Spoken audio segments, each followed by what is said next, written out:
Oke, sahabat Tebak Tilas, kita akan ngobrol lagi nih dengan salah satu finalis dari Putra Putri Pariwisata Nusantara tahun 2022 dengan Udari.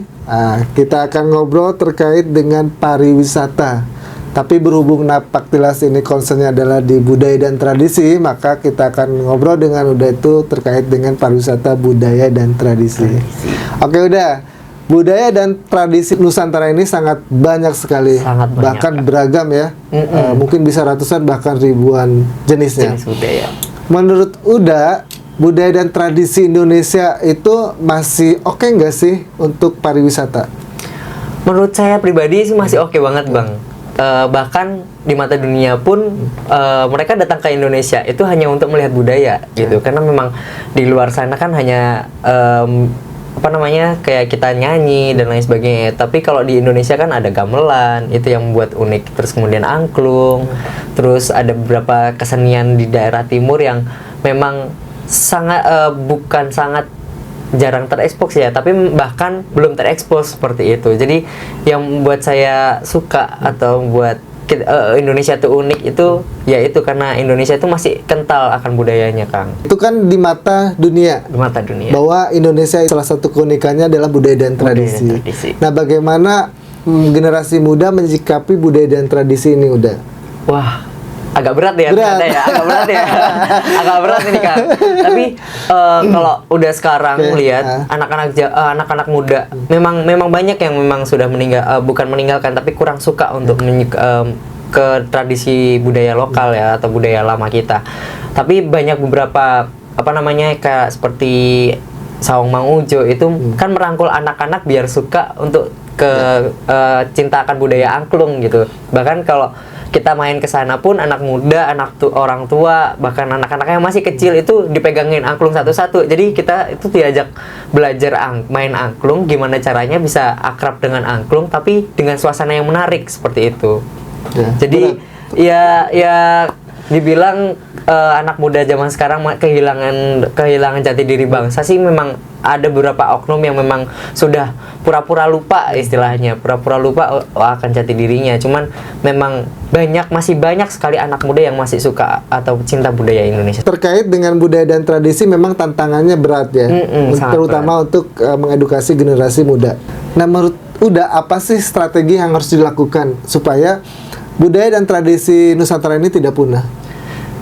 Wah, kalau itu tuh balik lagi ke anak mudanya ya, Kang ya. Karena kan salah satu budaya di Indonesia aja sudah diakuin oleh tetangga gitu. Baru kita keluar bahwa kita tuh harus cinta Indonesia, kita bla bla bla bla, budaya kita harus digini-giniin. Tapi ternyata di masyarakat atau anak mudanya sendiri tidak mau belajar atau bahkan mengenal budaya kita gitu. Salah satunya kan kemarin sempat diakuin batik, kemudian ada reok Ponorogo, kemudian ada wayang jaranan kayak gitu, wayang terus jaranan itu kan sempat diakuin oleh negara tetangga. Nah, kita baru bondong-bondong tuh spam di Twitter bahwa jangan akuin budaya kita sebagai budaya kalian kayak gitu. Jadi kalau menurut saya pribadi, yuk mari teman-teman semuanya, anak muda, kalangan muda nih, yuk mulai dari sekarang setidaknya kita mengenal, bukan hanya kita nggak perlu kita mendalami, tapi kita lebih tahu mengenal dulu. Oh, budaya kita tuh adanya ini.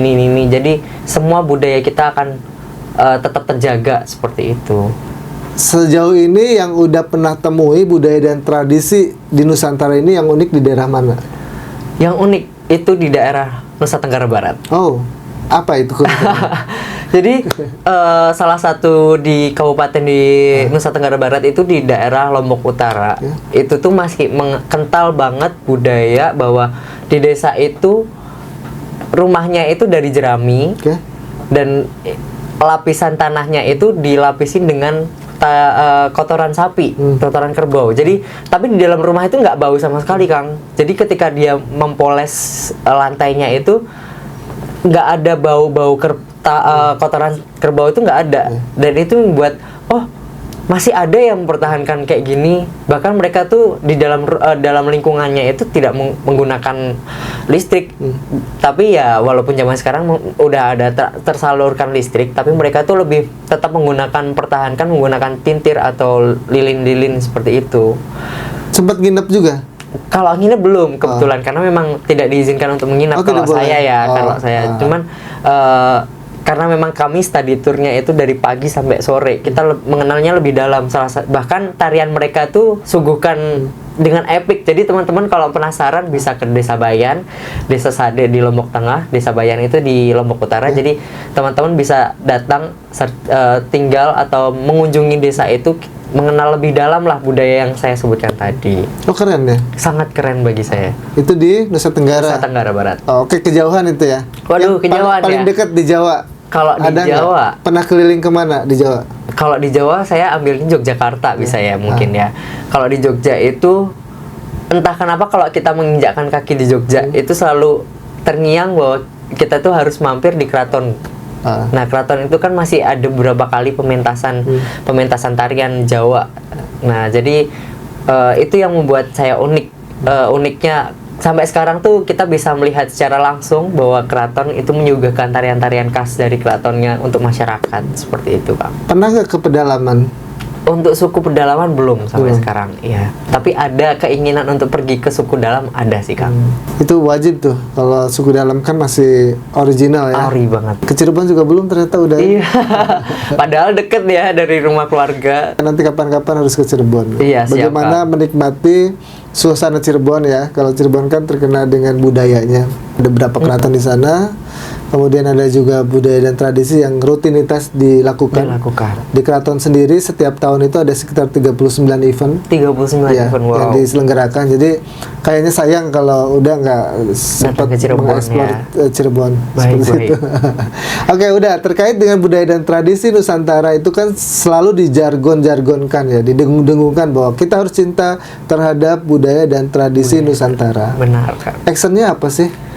Kalau action saya sendiri ya tentunya saya suka, kalau zaman sekarang karena memang jauh dari tanah kelahiran saya suka ngeliatin YouTube bahwa itu salah satunya di Keraton Yogyakarta kan masih ada pementasan. Bahkan salah satu kegiatan mereka ada orkestra juga. Nah, orkestra dari keraton sendiri kan memang masih melantunkan lagu-lagu daerah atau lagu-lagu keraton, itu yang sampai saat ini saya selalu dengarkan seperti itu. Sekarang bahkan destinasi wisata atau tempat budaya itu sudah menyediakan virtual tour, Bang.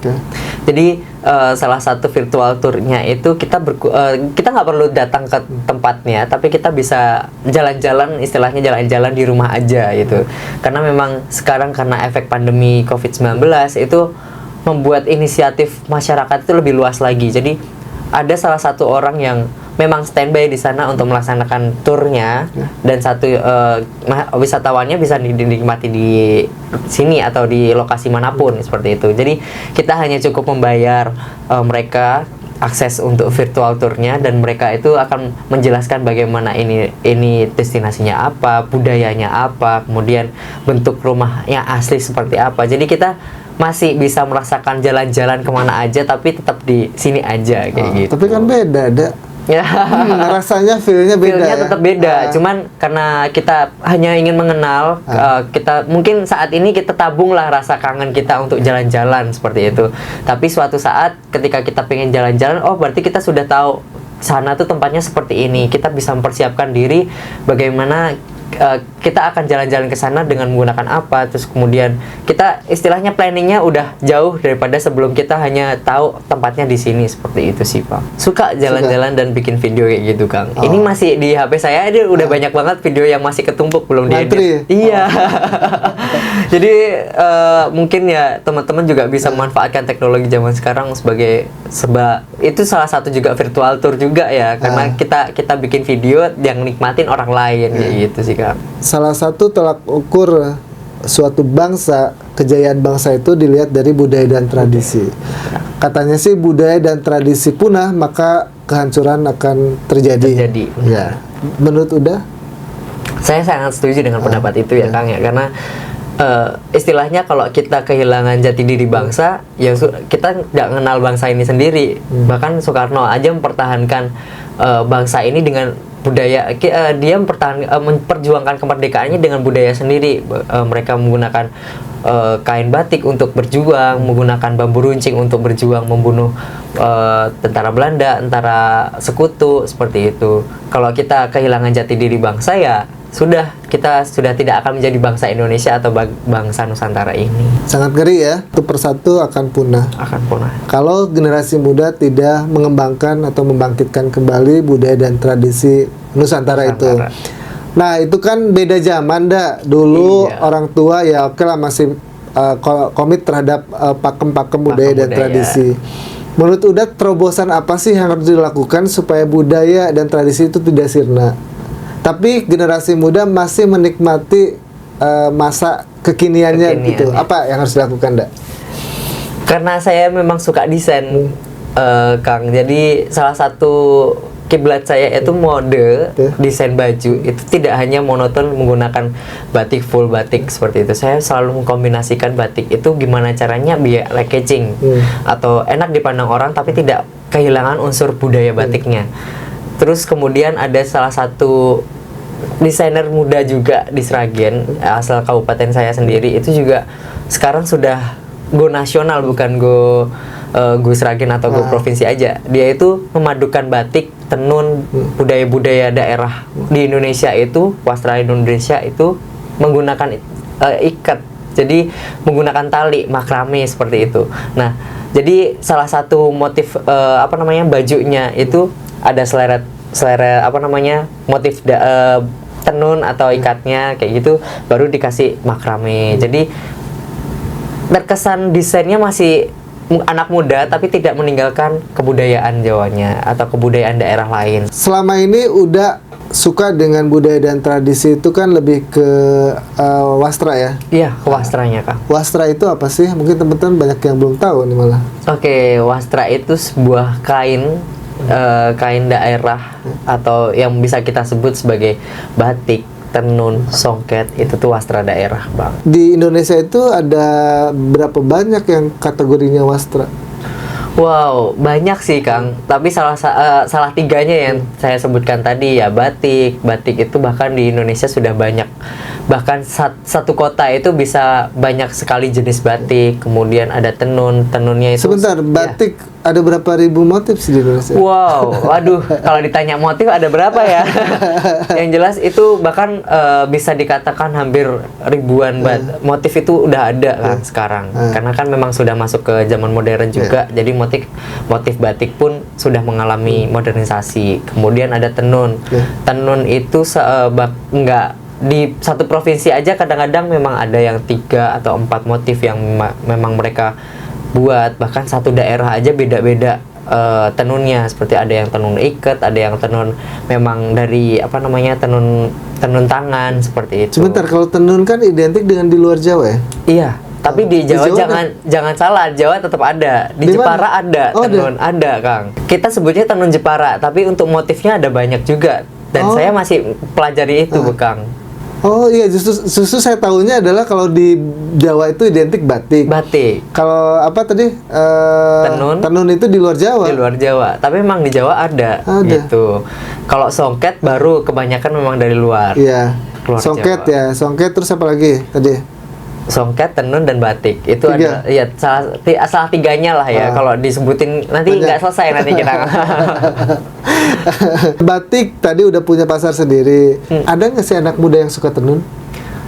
Kalau dibilang suka, ada yang suka, ada yang kurang suka. Karena memang harga dari sebuah kain tenun itu sangat mahal ya. Jadi mereka lebih memikirkan bagaimana ini tuh kain tenun ini akan saya gunakan untuk apa, seperti itu kan. Biasanya kalau orang-orang belinya masih yang dalam lembaran itu mereka mikir ini kain tenun mau aku apakan. Tapi zaman sekarang jangan salah, Kang, itu masih udah banyak yang store atau butik itu sudah menjual kain tenun yang siap pakai, kayak model buat baju tapi motif tenun dan batik jadi satu, kayak gitu sih, Kang. Kalau dilihat dari wastra tadi 3 wastra itu kecenderungannya lebih batik ya anak muda. Ke batik, iya. Songket ada beberapa. Songket juga hampir sama kayak tenun, Bang. Cuman bedanya adalah kan songket itu kan masih ada beberapa yang memang ketebalan dari benangnya itu juga berbeda. Terus kemudian motif ada salah satu motif-motif kain benang emasnya kayak gitu-gitu juga. Jadi songket, tenun, dan batik itu punya ciri khasnya masing-masing. Semuanya ribet karena kalau dibilang batik tulis itu mereka menggunakan tangan, jadinya itu menggunakan proses lama. Kemudian kalau tenun tangan itu menggunakan juga prosesnya cukup lama untuk menenunnya aja gitu. Untuk satu tenunan aja bisa sampai berbulan-bulan gitu, Kang. Harapan budaya dan tradisi ke depannya nih, Mas Uda, apa sih? Aduh, harapannya ya seperti pembicaraan kita tadi, jangan sampai kehilangan jati diri bangsa. Karena jati diri bangsa dimulai dari kita sendiri. Kita bangga menggunakan batik, kita menggunakan wastra, kita bangga menggunakan songket. Itu sudah mencerminkan bahwa kita tidak kehilangan jati diri seperti itu. Jadi mari kita sama-sama promosikan, bahkan bangga menggunakan kain wastra Indonesia, bangga memperkenalkan budaya Indonesia. Jangan sampai kita kehilangan jati diri bangsa. Yuk kocok kabeh padha eling nek budayane dhewe iki akeh. Dadi kabeh kudu disenengi, kabeh kudu dibanggake. Nek dhewe ilang karo budayane dhewe, ilang jati dirine bangsa.